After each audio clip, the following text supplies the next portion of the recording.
Capítulo 4. Dois tornam-se um trágico enredo de fracasso.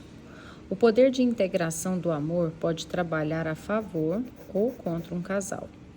A não compreensão desse fator tem levado muitas bodas ao fracasso. Vamos examinar uma das tragédias matrimoniais mais comuns. Homem e mulher casam-se e logo em seguida o esposo dedica-se à sua carreira profissional. Entre altos e baixos, a relação enriquece-se à medida que ambos passam por um processo de adaptação para que se tornem completamente perfeitos.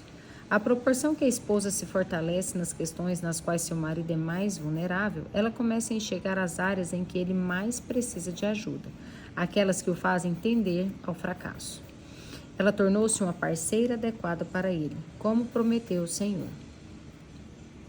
Parceira adequada, como prometeu o Senhor. A partir do momento em que continua concentrando-se em sua carreira, o homem torna-se mais competente e próspero. Contudo, começa a negligenciar o apoio emocional de que sua família necessita, assim como outras áreas essenciais da sua vida. A esposa tenta chamar a atenção para o que está ocorrendo, pois ela está atenta às vulnerabilidades do cônjuge. Infelizmente, ele interpreta as palavras dela como se fossem contra ele e não a seu favor, como ela pretendia. Ele começa a vê-la como uma adversária, uma inimiga.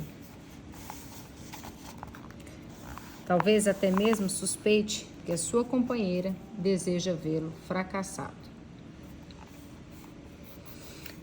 derrubado, sob controle. Ele resiste a ela. Ao sentir-se rejeitada, ela finalmente se rende e se perde a confiança tanto em seu marido como em seu casamento. A situação mantém-se em baixa até o dia em que outra mulher surge elogiando e admirando todas as conquistas dele. Evidentemente, esse homem se sente atraído por ela, pensando ter encontrado, enfim, alguém que aprecie o que ele faz e que pode dar-lhe apoio em seus projetos. Talvez ela até mesmo tenha sido enviada por Deus.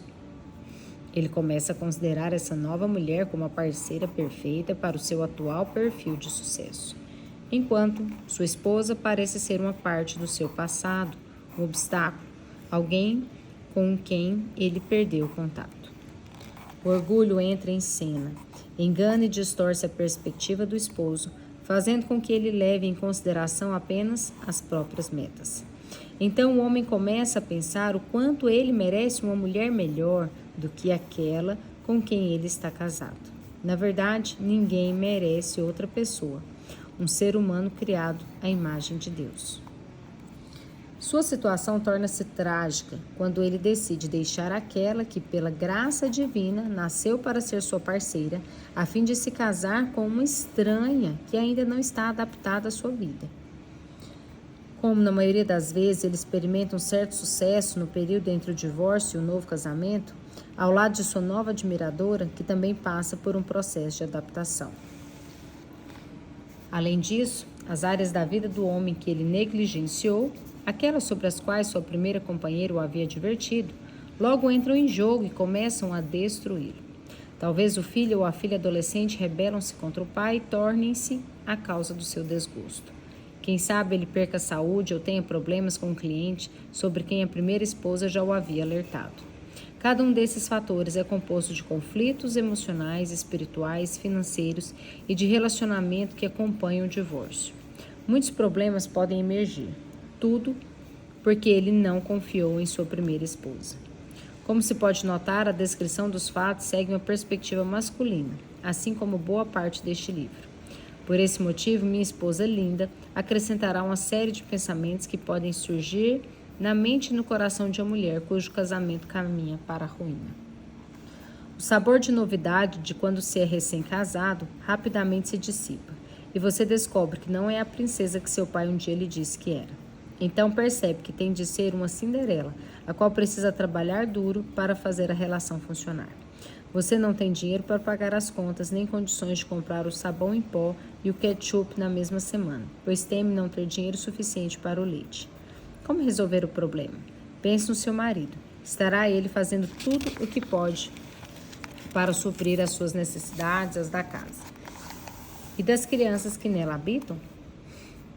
Há alguma esperança de que ele algum dia considere a sua lista de supermercado uma prioridade depois de um dia abarrotado de trabalho? Veja a Suzy. Ela pode encher seu carrinho de supermercado sem restrições ou medo. Tammy recentemente comprou uma nova calça jeans e um par de botas. Já Sarah comprou shampoo e condicionador dos mais caros. Eu não tenho a menor esperança de adquirir as coisas que desejo na vida. Os problemas avizinham-se. John tem um bom emprego, do qual toda a família se beneficia. Tom sorriu para mim na semana passada. Ele recentemente foi promovido no trabalho. Deve estar chegando ao topo de sua carreira. Larry telefonou 4 vezes de seu escritório.